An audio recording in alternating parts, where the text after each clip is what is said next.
ધાર્મિક યાત્રામાં શાંતિ સંદેશ સાથે શહેર ગુંજી ઉઠ્યું। આગામી 25મી ડિસેમ્બરના રોજ ઉજવાનારા નાતાલ પર્વના પૂર્વાધ રૂપે ભરૂચમાં ખ્રિસ્તી સમાજ દ્વારા એક ભવ્ય ધાર્મિક પદયાત્રાનું આયોજન કરવામાં આવ્યું હતું। પ્રભુ ઈસુ ખ્રિસ્તના આગમનની ખુશીમાં અને વિશ્વમાં શાંતિના પ્રસાર માટે નીકળેલી આ યાત્રામાં સમગ્ર ખ્રિસ્તી સમાજ ભક્તિભાવ સાથે જોડાયો હતો। સેન્ટ ઝેવિયર્સ શાળા સ્થિત કેથોલિક ચર્ચ ખાતેથી આ યાત્રાનું ઉમંગભેર પ્રસ્થાન કરવામાં આવ્યું હતું। યાત્રાનું મુખ્ય આકર્ષણ ચર્ચના બાળકો અને યુવાનો હતા, જેમણે પ્રભુ ઈસુના જન્મ સમયના ઐતિહાસિક દ્રશ્યો અને પાત્રોની વેશભૂષા ધારણ કરી શહેરીજનોના મન મોહી લીધા હતા। યાત્રા દ્વારા પ્રેમ, કરુણા અને શાંતિનો દિવ્ય સંદેશ ફેલાવવામાં આવ્યો હતો। આ ધાર્મિક યાત્રા કેથોલિક ચર્ચથી શરૂ થઈ શહેરના મુખ્ય વિસ્તારો જેવા કે પાંચબત્તી ચોક, સ્ટેશન રોડ અને સ્ટેશન સર્કલ થઈને પુનઃ ચર્ચ ખાતે પરત ફરી હતી। સમગ્ર રૂટ દરમિયાન શિસ્તબદ્ધ રીતે નીકળેલી આ પદયાત્રામાં ખ્રિસ્તી સમાજના અબાલવૃદ્ધ સૌ કોઈ ઉત્સાહપૂર્વક જોડાયા હતા। માર્ગો પર ઠેર ઠેર નાગરિકોએ યાત્રાને નિહાળી હતી, જેનાથી સમગ્ર ભરૂચ જિલ્લામાં ભાઈચારા અને કોમી એકતાનું સુંદર વાતાવરણ સર્જાયું હતું।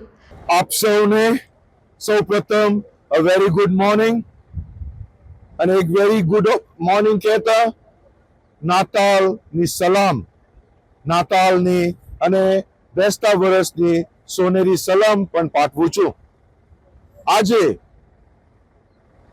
ભરૂચ શહેરના સૌ ભક્તો, ભાઈઓ, બહેનો અને વિશેષ રીતે બાળ મિત્રોને નાતાલનો સંદેશ, નાતાલની શુભેચ્છાઓ લઈને અમે આ જીવન ગબાનની યાત્રા લઈને આવી રહ્યા છીએ અથવા ફરવાના છીએ।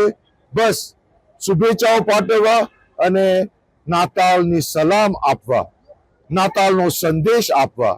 અને નાતાલનો સંદેશ એટલે બાળ ઈસુનો જન્મદિવસ, બાળ ઈસુ જેઓ આપણને શાંતિ, પ્રેમ, આનંદ અને જીવનની ભેટ લઈને આવી રહ્યા છે, એ શાંતિ, પ્રેમ, આનંદની ભેટ લઈને અમે પણ ભરૂચ શહેરમાં ફરવાના છીએ કે જેથી બધાને આ પ્રેમ, શાંતિ અને જીવનનો અનુભવ થાય।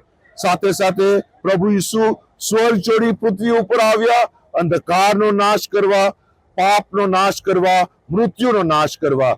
તો સૌને આ આશાનો સંદેશ, પ્રેમનો સંદેશ, શાંતિનો સંદેશ આપવા માટે જ અમે આ જીવન ક્રીબ લઈને, જીવન ગબાન લઈને ભરૂચ શહેરમાં ફરવાના છીએ। સૌને ફરી એકવાર નાતાલની શુભેચ્છાઓ અને નાતાલ તેમજ બેસતા વર્ષની સોનેરી સલામ। God bless all of us. Thank you.